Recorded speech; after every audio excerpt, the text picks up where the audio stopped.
What's going on? You know who it is. You know what it is. All right, you guys, P game. This your boy Town Biz. All right, so according to reports, Tank Davis versus Lamont Roach underperformed. Now I know there were reports saying that this fight did 500,000. I don't think that's factual. I think this is something made up by Tank fanatics. They're known for enhancing things when it pertains to Tank, and I'm just gonna keep it a buck. Something is not adding up. Okay, Tank is selling out arenas. He's, having these record breaking gates, but at the same time, he's having abysmal pay per view numbers. I mean, if you're a star and you're must see TV, at the very minimum, you're going to at least do half of what you did versus Ryan Garcia. Tank since then has not even sold half of the pay-per-views that he sold versus Ryan Garcia. Now, according to reports, he did like 1.2 million versus Ryan Garcia. But his fights against Frank Martin and now Lamont Roach Jr. have failed to even hit 200,000 pay-per-views. So once again, Tank isn't the star that people are making him out to be. If Tank is must-see TV, he would be doing at least half. He would be at least averaging 600,000 pay-per-view, and he's not.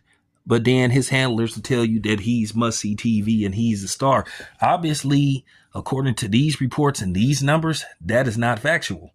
Now, of course, I'm going to get backlash. Of course, somebody's going to bring up somebody else's pay-per-view numbers who I'm not even talking about, but we know in all likelihood it'll be Bud. We're not talking about Bud, and I'm going to tell you now, anybody that brings up Bud's pay-per-view numbers, I'm going to block you. I'm not going to entertain this. Stick to the subject. This is all I'm saying. This isn't a personal attack on Tank. This is just facts that I'm stating. Something is not adding up. The math isn't mathing.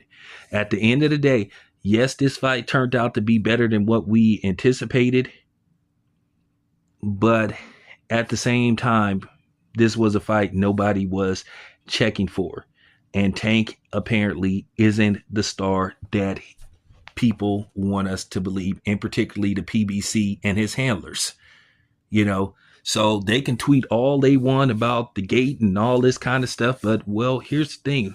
If you're having these record-breaking gates, how come you're not having at least, at the bare minimum, decent pay-per-view sales? So that speaks volumes. And once again, we're talking about Tank. Tank is the one that's advertised as must-see TV and the superstar and all this kind of stuff. But yet, once again, there seems to be a a very visible difference in his ticket sales versus his pay-per-view sales. So I'm just keeping it a buck. We're going to have to see who Tank's next opponent is going to be. It's looking like he's going to go in the Lomachenko direction, possibly. You've been hearing about him contacted Lomachenko's team. You've been hearing about, Jake Paul being an option. Worst case scenario, a rematch with Cruz. We'll have to see. So, with that being said, I'm just keeping it a buck. Let's see what happens with Tank. Anyway, this your boy Town Biz. I am out.